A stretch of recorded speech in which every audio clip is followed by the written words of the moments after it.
नमस्कार दोस्तों। आज से हम एक नए टॉपिक की शुरुआत करेंगे जिसका नाम है मूल अधिकार, फंडामेंटल राइट। मूल अधिकारों को हम निम्न बिंदुओं की सहायता से समझने का प्रयास करेंगे कि मूल अधिकारों का अर्थ क्या है, मूल अधिकारों की सबसे पहले मांग कब की गई थी और संविधान सभा में मूल अधिकारों पर कौन सी समिति का निर्माण किया गया था, जिसके अध्यक्ष कौन थे, और संविधान में मूल अधिकार कहाँ शामिल किए गए हैं, कौन से भाग में शामिल किए गए हैं, कौन से अनुच्छेदों में मूल अधिकारों का वर्णन किया गया है और मूल अधिकारों की विशेषताएं क्या हैं। इन 4-5 बिंदुओं की सहायता से आज हम अपनी क्लास में इन मूल अधिकारों के प्रावधान को समझने का प्रयास करेंगे। तो सबसे पहले अपन बात करेंगे मूल अधिकारों के अर्थ की। तो मूल अधिकार क्या होते हैं? मूल अधिकार वे परिस्थितियां होती हैं जिनके माध्यम से कोई भी व्यक्ति अपने व्यक्तित्व का विकास करता है। मूल अधिकारों के अभाव में व्यक्ति अपनी क्षमताओं का और विशेषताओं का पूर्ण रूप से उपयोग नहीं कर पाता है। मूल अधिकार व्यक्ति के भौतिक, बौद्धिक, नैतिक और आध्यात्मिक विकास के लिए बहुत आवश्यक हैं। अधिकारों की सहायता से ही व्यक्ति अपने जीवन को अच्छे ढंग से जी पाता है। अगर व्यक्ति के पास अधिकार नहीं होते हैं तो व्यक्ति अपने जीवन को मनचाहा रूप नहीं दे सकता है।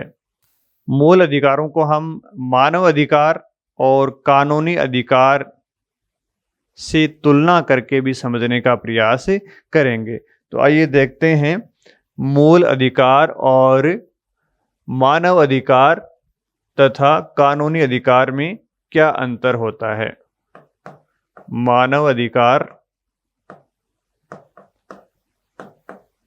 मूल अधिकार और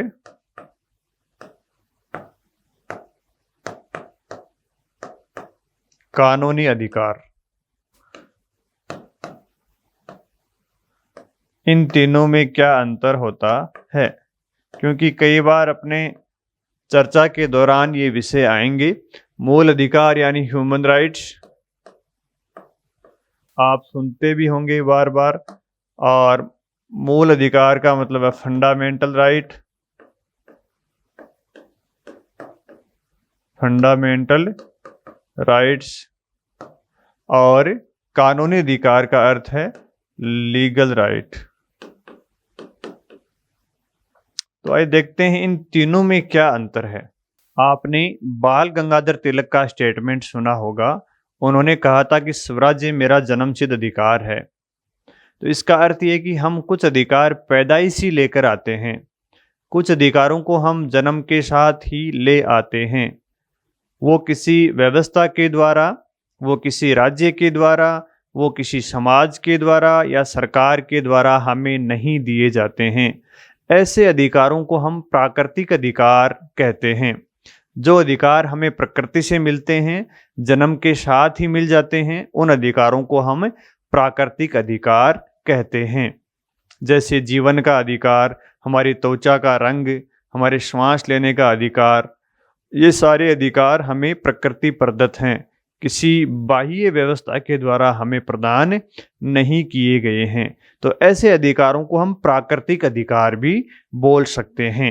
जो अधिकार हमें प्रकृति के द्वारा प्रदत्त होते हैं उनको प्राकृतिक अधिकार बोलते हैं, और कालांतर में इन प्राकृतिक अधिकारों को ही दूसरे नाम से जाना जाने लगा, जिनको मानव अधिकार बोला जाता है। तो मानव अधिकार होने का मतलब है हमें मानव होने के नाते जो अधिकार मिलते हैं वो मानव अधिकार होते हैं। मानव होने के नाते जो अधिकार मिलते हैं या प्राणी होने के नाते हमें जो अधिकार मिलते हैं वो अधिकार क्या कहलाते हैं? मानव अधिकार कहलाते हैं। यानी जो प्राकृतिक अधिकार थे उन्हें अब वर्तमान में मानव अधिकार कहा जाता है। मानव अधिकार में कौन कौन से अधिकार आते हैं भाई? जीवन का अधिकार आता है, संपत्ति रखने का अधिकार आता है, स्वतंत्रता का अधिकार आता है, समानता का अधिकार आता है, विवाह करने का अधिकार आता है, बच्चे पैदा करने का अधिकार है, शांति के साथ रहने का अधिकार है, आराम करने का अधिकार है, सामाजिक सुरक्षा का अधिकार है, देखभाल पाने का अधिकार है, किसी से सहायता पाने का अधिकार है। ये सारे अधिकार मानव अधिकार की श्रेणी में आते हैं और ये अधिकार किसी व्यवस्था के बिना भी हमें प्राप्त होते हैं, क्योंकि हम मानव के रूप में जब जन्म लेते हैं तो ये सारी चीज़ें हमें अपने आप प्राप्त हो जाती है। इसके लिए किसी राज्य की आवश्यकता नहीं होती है, किसी सरकार की आवश्यकता नहीं होती है, अर्थात बिना किसी राजनीतिक व्यवस्था के हमें जो अधिकार मिलते हैं, जीवन का, संपत्ति का, स्वतंत्रता, समानता, शादी विवाह, ये अधिकार मानव अधिकार कहलाते हैं। मानव अधिकार की प्रकृति नैतिक होती है। मानव अधिकार की प्रकृति कैसी होती है? नैतिक होती है। नैतिक होने का अर्थ है कि अगर इन अधिकारों का कोई उल्लंघन करे तो उसको न्यायालय के द्वारा कोई संरक्षण नहीं मिलता है। जैसे हमें मानव अधिकार है कि हमारा दोस्त हमारी सहायता करे, मेरा दोस्त मुझे नोट्स दे, ये मेरा मानव अधिकार है। लेकिन अगर वो नहीं भी दे तो उसका कोई न्यायालय के द्वारा उसको बाध्य नहीं किया जा सकता। जैसे हमें शुद्ध दूध पीने का अधिकार है, लेकिन दूध बेचने वाला उसमें पानी मिलाता है तो हम उसके विरुद्ध क्या कर सकते हैं? तो इस प्रकार जो मानव अधिकार होते हैं उनके विरुद्ध न्यायालय से कोई सुरक्षा प्राप्त नहीं होती है। इसका मतलब इनकी प्रकृति कैसी होती है? नैतिक होती है। अब ज्यों ही राज्य बना, राजनीतिक व्यवस्थाएं बनी, तो कुछ जो मानव अधिकार थे, इन मानव अधिकारों को संविधान में जोड़ दिया गया, संविधान में लिख दिया गया। तो जिन अधिकारों को, यानी जिन मानव अधिकारों को संविधान में लिख दिया गया, वो अधिकार क्या कहलाने लगे? मूल अधिकार कहलाने लगे। सबसे पहले अमेरिका के संविधान में अधिकारों को लिखित रूप में संविधान में जोड़ा था। तो जो मानव अधिकार थे हमारे पास, उनमें से ही कुछ अधिकारों को अमेरिका के संविधान निर्माताओं ने संविधान में जोड़ दिया। तो वो मानव अधिकार अब क्या कहलाने लगे? मूल अधिकार कहलाने लगे। और याद रखो, मूल अधिकार हमेशा किसी न किसी राजनीतिक व्यवस्था के अंतर्गत प्राप्त होते हैं, राज्य के अंतर्गत प्राप्त होते हैं। जब दुनिया में राज्य स्थापित नहीं थे, कोई राजनीतिक व्यवस्था नहीं थी, तो हमारे पास जो अधिकार थे वो क्या कहलाते थे? मानव अधिकार। यानी हमारे पास जो भी अधिकार थे वो सारे मानव अधिकार थे। और जो ही कुछ मानव अधिकारों को संविधान में लिख दिया तो वो मानव अधिकार क्या कहलाने लगे? मूल अधिकार कहलाने लगे, फंडामेंटल राइट कहलाने लगे। अब इसका अर्थ ये हुआ कि सारे मानव अधिकार मूल अधिकार नहीं हैं, क्योंकि जिन मानव अधिकारों को हमने संविधान में लिखा है वो मानव अधिकार ही मूल अधिकार हैं। लेकिन सारे जो मूल अधिकार हैं वो सारे के सारे मूल अधिकार क्या हैं? मानव अधिकार हैं। जैसे इस बात को अपन यूं समझ सकते हैं, जैसे मान लीजिए ये हमारे पास क्या है? मानव अधिकार हैं। जैसे संपत्ति का है अधिकार है, स्वतंत्रता का है, समानता का है, जीवन का अधिकार है, सुख प्राप्त करने का अधिकार है। तो अब मान लीजिए इनमें से इन तीन अधिकारों को संविधान में लिख दिया, तो ये तीन अधिकार तो क्या बन गए? मूल अधिकार बन गए। ये तीन अधिकार क्या बन गए? मूल अधिकार बन गए। और बाकी के जैसे संपत्ति का अधिकार है, इसको संविधान में नहीं लिखा है, सुख प्राप्त करने का अधिकार है, विवाह करने का अधिकार है, इनको हमने संविधान में नहीं लिखा, तो ये अधिकार क्या क्या रहेंगे? मानव अधिकार ही रहेंगे। तो ये जो मूल अधिकार हैं, ये सारे के सारे मूल अधिकार क्या हैं? मानव अधिकार हैं। लेकिन सारे जो मानव अधिकार हैं वो मूल अधिकार नहीं है। समझ चुके होंगे कि मानव अधिकार और मूल अधिकार में क्या अंतर होता है। मूल अधिकार न्यायालय के द्वारा संरक्षित होते हैं। मूल अधिकार किसके द्वारा संरक्षित होते हैं? न्यायालय के द्वारा संरक्षित होते हैं। इनके पीछे कानूनी शक्ति पाई जाती है, जबकि मानव अधिकार के पीछे कानूनी शक्ति नहीं होती है, ये नैतिक होते हैं। इनका उल्लंघन होता है तो कुछ नहीं होता। मूल अधिकारों का उल्लंघन होता है तो न्यायालय के द्वारा आदेश दिया जाता है, उल्लंघन करने वाले को दंडित किया जा सकता है या न्यायालय के द्वारा प्रवर्तित करवाए जा सकते हैं। तो इस प्रकार ये मानव अधिकार और मूल अधिकार में अंतर है। यानी सारे मूल अधिकार मानव अधिकार हैं, सारे मानव अधिकार मूल अधिकार नहीं हैं। तीसरे अधिकार आते हैं कानूनी अधिकार या लीगल राइट। तो कानूनी अधिकार और मूल अधिकार में क्या अंतर होता है? देखो, जैसे कुछ अधिकारों के अपन उदाहरण लें। कानूनी अधिकार भी संविधान में लिखे होते हैं, मूल अधिकार भी संविधान में लिखे होते हैं। दोनों ही अधिकार संविधान में लिखे हुए होते हैं। दोनों ही प्रकार के अधिकारों को न्यायालय के द्वारा संरक्षित किया जाता है। ये अधिकार भी न्यायालय के द्वारा संरक्षित किए जाते हैं, ये अधिकार भी न्यायालय के द्वारा संरक्षित किए जाते हैं। लेकिन दोनों में अंतर क्या है? मूल अधिकारों के हनन पर अपन सीधे सुप्रीम कोर्ट या हाई कोर्ट जा सकते हैं। कहाँ जा सकते हैं? उच्चतम न्यायालय और उच्च न्यायालय जा सकते हैं। लेकिन कानूनी अधिकार के उल्लंघन पर हम सीधे उच्च न्यायालय और उच्चतम न्यायालय नहीं जा सकते। हम कहाँ जा सकते हैं? निचले न्यायालय में। जो नीचे के न्यायालय होते हैं, जिला न्यायालय होते हैं, उनमें जा सकते हैं। तो एक तो मोटा मोटा ये अंतर इनमें है कि कानूनी अधिकार और मूल अधिकार में। दूसरा अंतर क्या है? मूल अधिकारों को अगर संशोधन करना हो तो संविधान संशोधन के द्वारा इनमें परिवर्तन कर सकते हैं। मूल अधिकारों में अगर हमें परिवर्तन करना हो तो इसके लिए क्या करना पड़ेगा? संविधान में संशोधन करना पड़ेगा। संविधान संशोधन करना पड़ेगा। कानूनी अधिकार में अगर संशोधन करना हो, कानूनी अधिकार को बदलना हो, तो सामान्य विधि के द्वारा बदले जा सकते हैं। कानूनी अधिकार सामान्य विधि के द्वारा बदले जा सकते हैं। और तीसरा अंतर है, मूल अधिकारों को समाप्त नहीं किया जा सकता।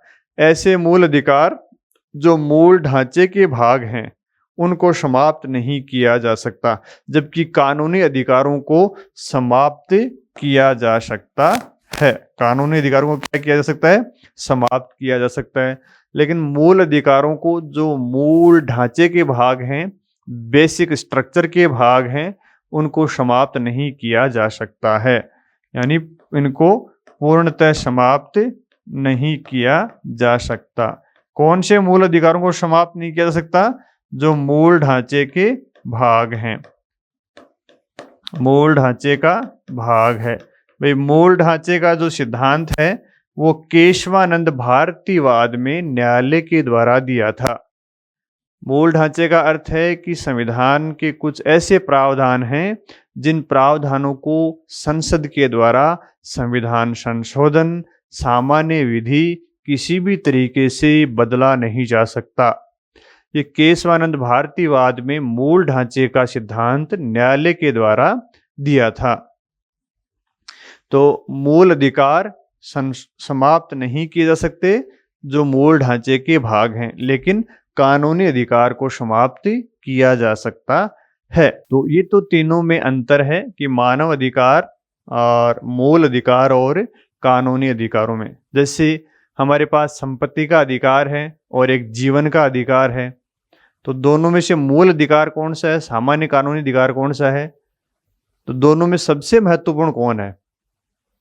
सबसे महत्वपूर्ण जीवन का अधिकार होगा या पैसे का अधिकार होगा? सबसे मूल जो होगा, सबसे प्राथमिक होगा, वो जीवन के अधिकार होगा। जीवन रहेगा तो पैसा कमा लेंगे, लेकिन जीवन ही नहीं रहेगा तो संपत्ति कैसे अर्जित करेंगे?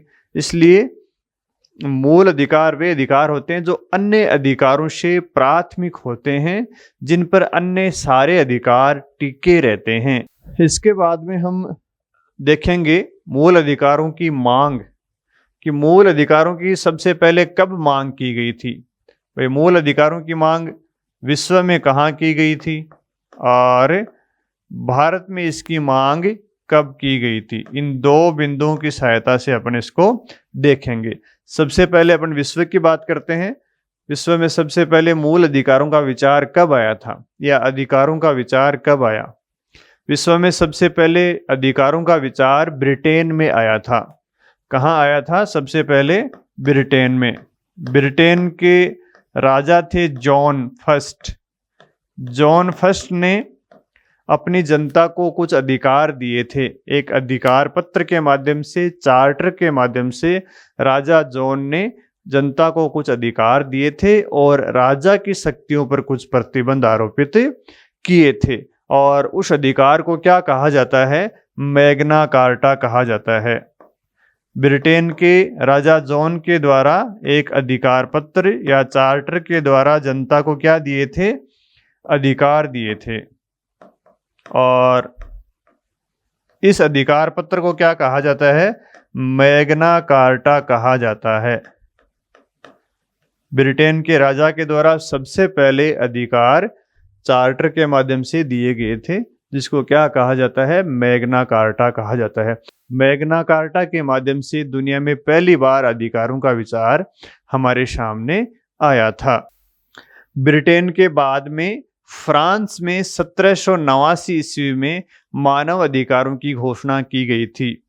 French declaration of human right के अंतर्गत मानव अधिकारों की फ्रांसीसी घोषणा, जिसमें जनता ने फ्रांस में जब क्रांति हुई थी तो अधिकारों की मांग की थी और उस मांग के फलस्वरूप फ्रांस में अधिकारों की घोषणा की गई थी, जिसको क्या बोलते हैं?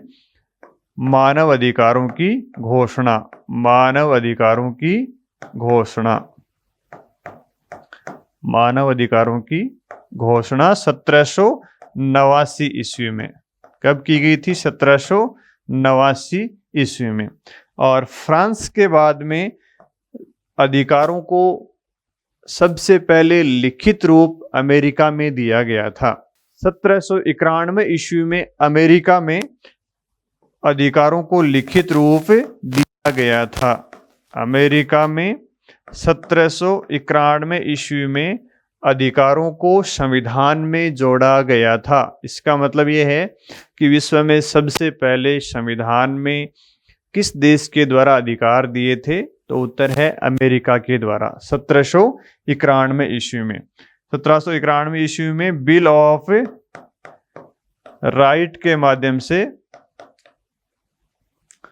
अमेरिका के संविधान में अधिकारों को जोड़ा गया था। अमेरिका के संविधान में मूल अधिकारों को जोड़ा गया था। तो इस प्रकार विश्व में मूल अधिकारों की मांग ब्रिटेन, फ्रांस और अमेरिका से की गई थी। सबसे पहले विचार आया था ब्रिटेन में। फ्रांस के द्वारा मानव अधिकारों की घोषणा की गई थी 1789 ईस्वी में और अमेरिका के द्वारा पहली बार संविधान में अधिकारों को शामिल किया गया था, यानी अधिकारों को लिखित रूप अमेरिकी संविधान के द्वारा दिया गया था। ये तो हो गई विश्व की बात। अब देखते हैं भारत में अधिकारों की मांग कब की गई है। तो भारत में अधिकारों की मांग सबसे पहले स्पष्ट रूप से 1895 ईस्वी में तिलक के द्वारा की गई थी। भारत में कब की गई थी?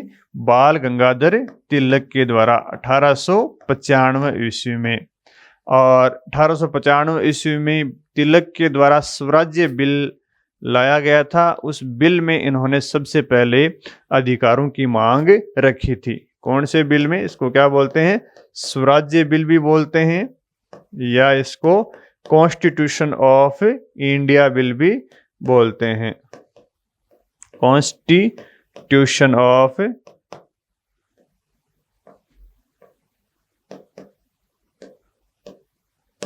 India bill. इस बिल के माध्यम से तिलक ने पहली बार मूल अधिकारों की मांग स्पष्ट रूप से की थी। और इस बिल में तिलक ने भी कुछ अधिकार रखे थे, जैसे संपत्ति का अधिकार, अभिव्यक्ति की आज़ादी का अधिकार, विधि के समक्ष समानता का अधिकार। ये अधिकार इस बिल के माध्यम से तिलक ने रखे थे और इन्होंने पहली बार अधिकारों की मांग की थी। तिलक के बाद में 1917 से लेकर 19 तक भारतीयों के द्वारा ब्रिटिश सरकार के सामने भी अधिकारों की मांग की गई थी, लेकिन ब्रिटिश सरकार ने उस पर ध्यान नहीं दिया। उसके बाद में 1925 ईस्वी में एनी बिसेंट ने कॉमनवेल्थ ऑफ इंडिया बिल रखा था। उसमें उन्होंने 7 मौलिक अधिकारों का प्रस्ताव दिया था। एनी बिसेंट ने कब किया था मांग मूल अधिकारों की? 1925 में। इन्होंने कौन सा बिल बनाया था? कॉमनवेल्थ ऑफ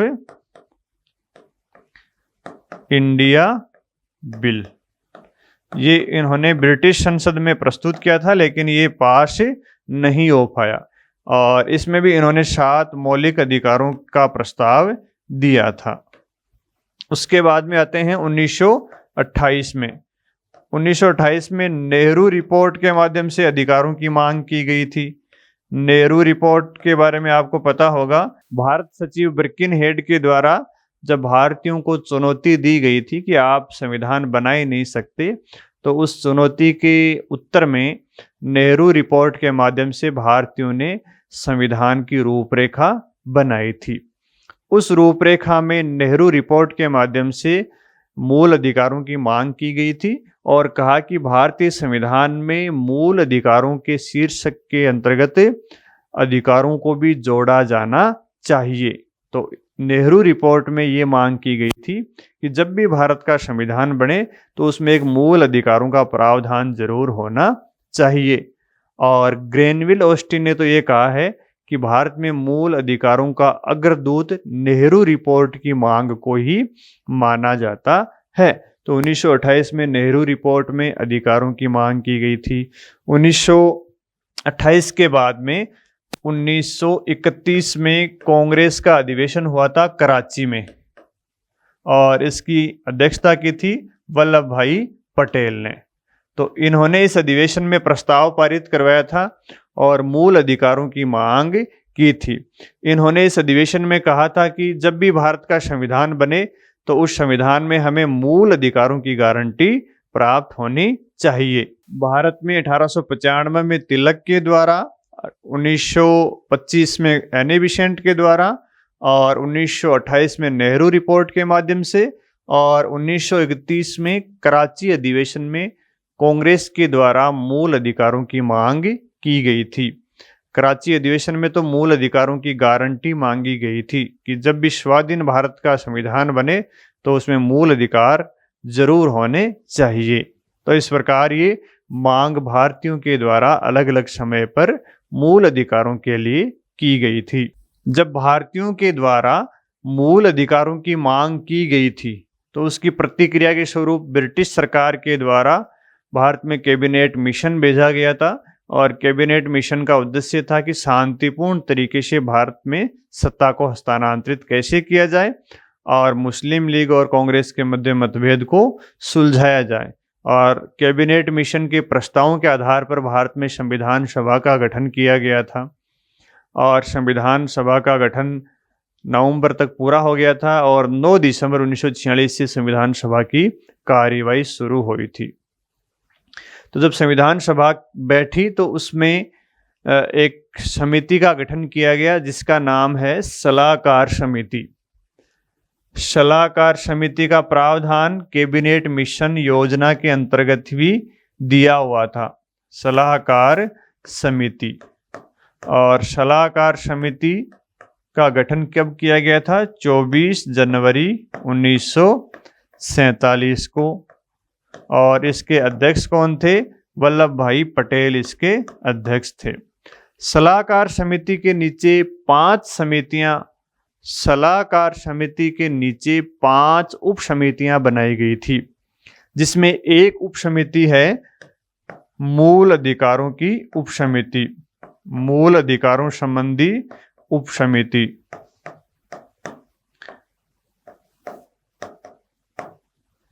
संबंधी उप समिति। तो सलाहकार समिति के नीचे 5 उप समितियां बनाई गई थी, जिसमें एक उप समिति है मूल अधिकारों से संबंधी उप समिति। इस उप समिति के अध्यक्ष थे डॉक्टर जे.बी. कृपलानी।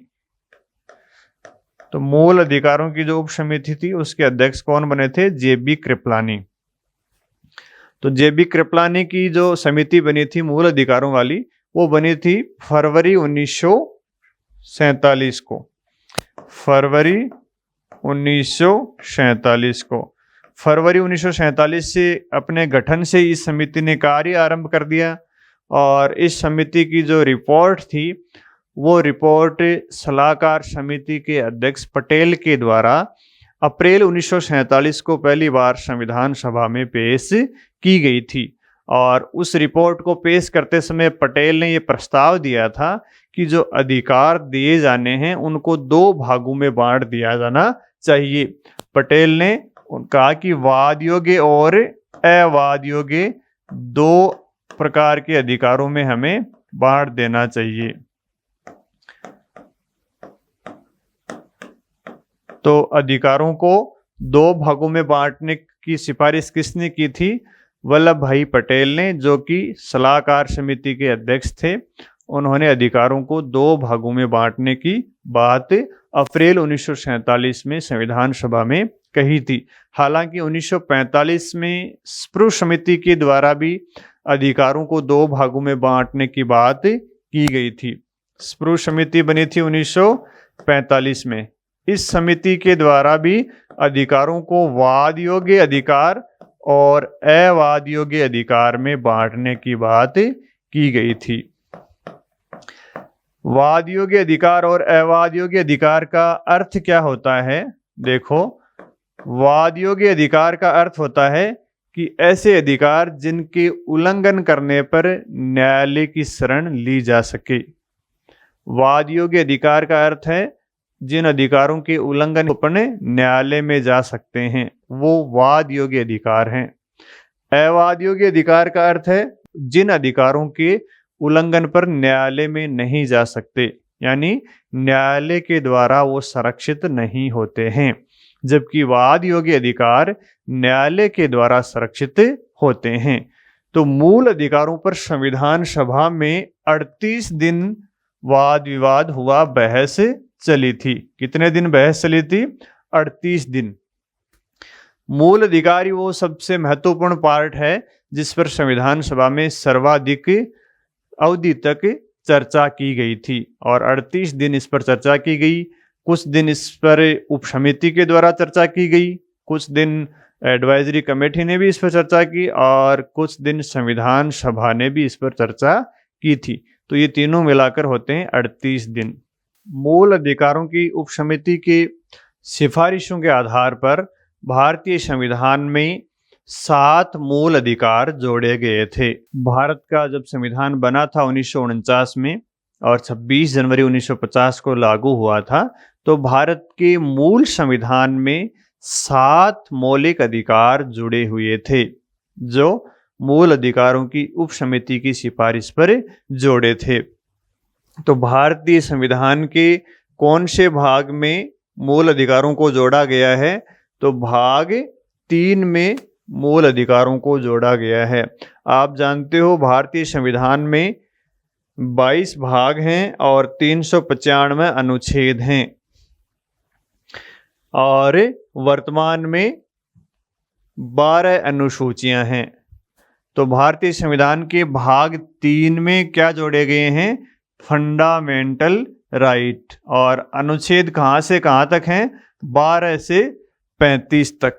तो आइए देखते हैं 12 से 35 तक जो अनुच्छेद हैं उसमें क्या क्या बातें जोड़ी गई हैं। मूल अधिकारों से आपकी परीक्षा में जो प्रश्न आते हैं वो भी अनुच्छेदों के मिलान वाले आते हैं। जैसे पूछ लेते हैं अनुच्छेद 14 में क्या दिया हुआ है, 15 में क्या है, 12 में क्या है, 25 में क्या है, 32 में क्या है। इस प्रकार मिलान वाले प्रश्न ज़्यादा आते हैं और दूसरे प्रकार के जो प्रश्न आते हैं वो संविधान की शब्दावली से संबंधित आते हैं। जैसे स्वतंत्रता का मूल अधिकार अनुच्छेद 19 से 22 तक दिया हुआ है और अंतःकरण की स्वतंत्रता का अधिकार दिया हुआ है अनुच्छेद 25 में। तो इस प्रकार के सवाल पूछ लेते हैं। एक अंतःकरण की स्वतंत्रता दे देंगे, 3 19 वाली स्वतंत्रता दे देंगे, फिर पूछेंगे कौन सा अनुच्छेद 25 से संबंधित है या कौन सा 19 से संबंधित नहीं है। तो एक बार हम अनुच्छेद 12 से 35 तक पूरा इसमें देखेंगे कि कौन कौन से अनुच्छेद में क्या क्या बातें शामिल की गई हैं। तो देखिए अनुच्छेद 12 से लेकर 35 तक, और ये कौन सा भाग है संविधान का? भाग 3। और संविधान के भाग 3 को क्या कहा जाता है? मैग्ना कार्टा कहा जाता है। भारतीय संविधान के किस भाग को मैग्ना कार्टा कहा जाता है? भाग 3 को कहा जाता है, क्योंकि मैग्ना कार्टा के माध्यम से क्या दिए गए थे? मूल अधिकार। और भारतीय संविधान के भी किस भाग में मूल अधिकार दिए गए हैं? भाग 3 में। इसलिए भाग 3 को मैग्ना कार्टा कहा जाता है। मूल अधिकारों से संबंधित जो अनुच्छेद 12 से 35 तक दिए गए हैं, इनमें क्या क्या बातें शामिल की गई हैं, एक बार उनको हमें देखते हैं। देखिए, अनुच्छेद 12 में अनुच्छेद 13 और अनुच्छेद 14 से 18 और अनुच्छेद 19 से 22, अनुच्छेद 23 से 24 और 25 से 28, 29 से 30, 31, 32, 33, 34 और अनुच्छेद 35। ये हो गए 12 से 35 तक। अब एक एक अनुच्छेद को देखेंगे, उसमें क्या क्या बात शामिल की गई है। तो अनुच्छेद 12 में क्या शामिल किया गया है? अनुच्छेद 12 में राज्य की परिभाषा दी गई है। एक बार ये सवाल पूछा भी गया है कि राज्य की परिभाषा कौन से अनुच्छेद में है? 12, 13, 15, 18। तो 12 में क्या दिया गया है? राज्य की परिभाषा। अनुच्छेद 12 में राज्य की परिभाषा दी गई है। अनुच्छेद 13 में क्या दिया हुआ है? अनुच्छेद 13 में मूल अधिकारों से असंगत विधियों के बारे में प्रावधान किए गए हैं। अर्थात अगर कोई ऐसी विधि जो मूल अधिकारों से टकराती है, कोई विधि मूल अधिकारों के विपरीत है, विधि मूल अधिकारों से असंगत है, तो उसका अल्पीकरण संबंधी प्रावधान दिए गए हैं।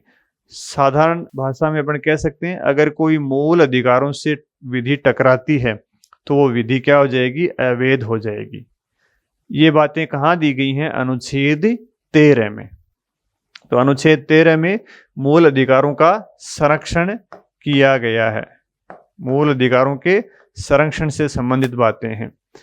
फिर हमारे पास जो संविधान बना था, मूल संविधान, उसमें 7 मूल अधिकार हैं, उनकी हम चर्चा करेंगे। बाद में एक मूल अधिकार को संविधान से हटा दिया गया है, संपत्ति के अधिकार को। उसकी भी हम एक बार बात कर लेते हैं, क्योंकि मूल संविधान में तो वो शामिल था। 44वें संविधान संशोधन के द्वारा संपत्ति के मूल अधिकार को हटा दिया गया था। तो बाद में 6 ही मूल अधिकार बचे थे। लेकिन एक बार हम सभी मूल अधिकारों को देखेंगे कि कौन कौन से अनुच्छेद में कौन कौन से अधिकारों की बात की गई है।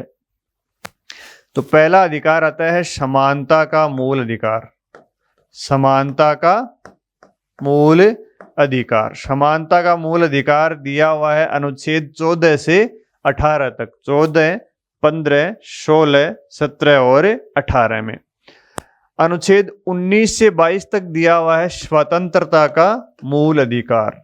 अनुच्छेद 19 से 22 तक स्वतंत्रता का मूल अधिकार दिया हुआ है। अनुच्छेद 23-24 में शोषण के विरुद्ध मूल अधिकार दिया हुआ है। 23 और 24 में क्या दिया हुआ है? शोषण के विरुद्ध मूल अधिकार दिया हुआ है। अनुच्छेद 25 से 28 तक क्या दिया हुआ है? धार्मिक स्वतंत्रता का मूल अधिकार। धार्मिक स्वतंत्रता का अधिकार दिया हुआ है। और अनुच्छेद 29-30 में क्या दिया हुआ है? संस्कृति और शिक्षा संबंधी मूल अधिकार दिया हुआ है। संस्कृति एवं शिक्षा संबंधी अधिकार दिया हुआ है। अनुच्छेद 31 में क्या दिया हुआ है? अनुच्छेद 31 में संपत्ति का मूल अधिकार था। कौन सा मूल अधिकार था? संपत्ति का मूल अधिकार, जिसको 44वें संविधान संशोधन के द्वारा हटा दिया गया है। तो संपत्ति का मूल अधिकार वर्तमान में क्या है? समाप्त कर दिया गया, मूल अधिकार नहीं है। फिर अनुच्छेद 32 में क्या दिया हुआ है? संवैधानिक उपचारों का अधिकार दिया हुआ है। संवैधानिक उपचारों का अधिकार। तो हमारा जो मूल संविधान था, इसमें ये 7 मूल अधिकार हैं।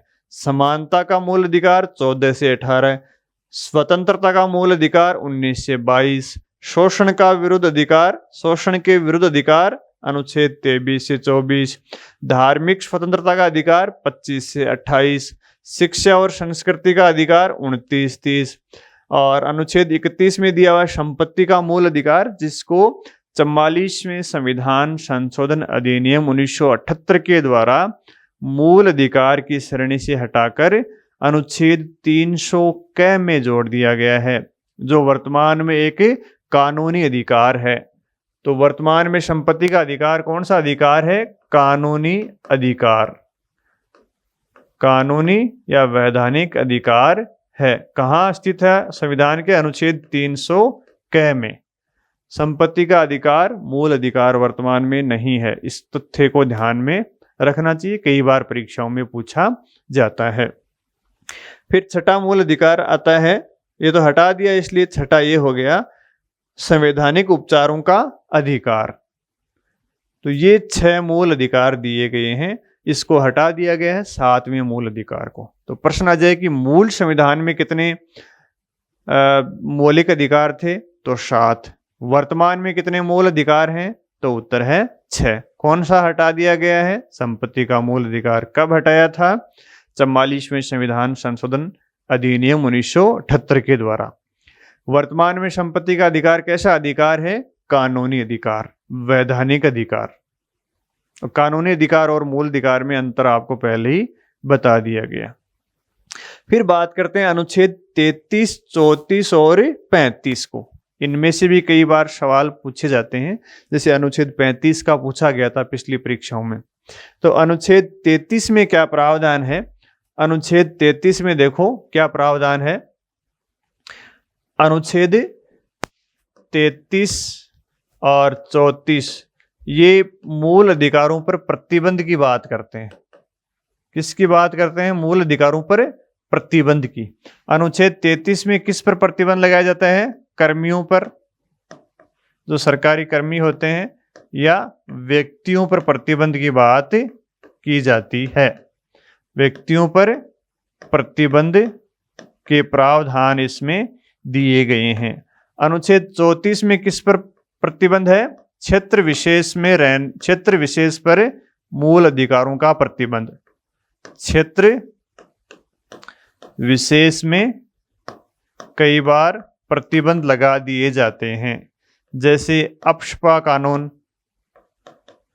अप्सपा अनुच्छेद 34 के तहत लगाया जाता है, जिसको मार्शल लॉ भी बोलते हैं कई बार। वो भी अनुच्छेद 34 के तहत किसी क्षेत्र विशेष के ऊपर मूल अधिकारों का प्रतिबंध लगा देते हैं कि इस क्षेत्र में रहने वाले लोगों को मूल अधिकार नहीं मिलेंगे।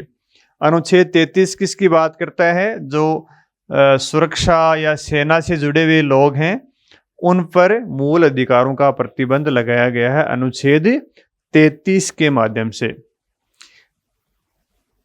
तो अनुच्छेद 33 प्रतिबंध की बात करता है, अनुच्छेद 34 भी प्रतिबंध की बात करता है। 33 में व्यक्तियों पर प्रतिबंध आरोपित किए जाते हैं, अनुच्छेद 34 के अंतर्गत किसी क्षेत्र विशेष पर प्रतिबंध लगाए जाते हैं। फिर आता है अनुच्छेद 35। अनुच्छेद 35 मूल अधिकारों की क्रियान्वयन हेतु विधि निर्माण से संबंधित है। अनुच्छेद 35 किससे संबंधित है? मूल अधिकारों के क्रियान्वयन के लिए विधि निर्माण से संबंधित है। अनुच्छेद 35 में क्या दिया गया है कि किसी मूल अधिकार को क्रियान्वित करवाने के लिए विधि निर्माण की शक्ति किसको दी गई है? संसद को दी गई है। ये प्रावधान कहाँ लिखे गए हैं? अनुच्छेद 35 में। तो मूल अधिकारों को क्रियान्वयन की शक्ति किसके पास है? ध्यान में रखना, संसद के पास है, पार्लियामेंट के पास है। तो ये सारे प्रावधान अनुच्छेद 32, ये सारे प्रावधान अनुच्छेद 12 से लेकर 35 तक किए गए हैं। आपको 6 मूल अधिकार तो याद रखने ही है, साथ में 12, 13 में क्या है वो बात भी पता होनी चाहिए। अनुच्छेद 33, 34 और 35 में क्या चीजें हैं वो भी याद होनी चाहिए। 33 में प्रतिबंध लगाए गए हैं किस पर? सैन्य कर्मियों पर, पुलिस के कर्मियों पर, सूचना में लगे हुए कर्मियों पर। और अनुच्छेद 34 में किसी क्षेत्र पर प्रतिबंध लगाए जाते हैं। और अनुच्छेद 35 में विधि निर्माण की शक्ति दी गई है कि मूल अधिकारों की क्रियान्वयन के लिए विधि निर्माण की शक्ति का प्रावधान किया गया, जो किसके पास है? संसद के पास है। अनुच्छेद 12 में राज्य की परिभाषा, 13 में मूल अधिकारों से असंगत विधियों के प्रावधान हैं। और बाकी अनुच्छेद 14 से लेकर 32 तक मूल अधिकार दिए गए हैं 6 प्रकार के, 7वां तो हटा दिया है।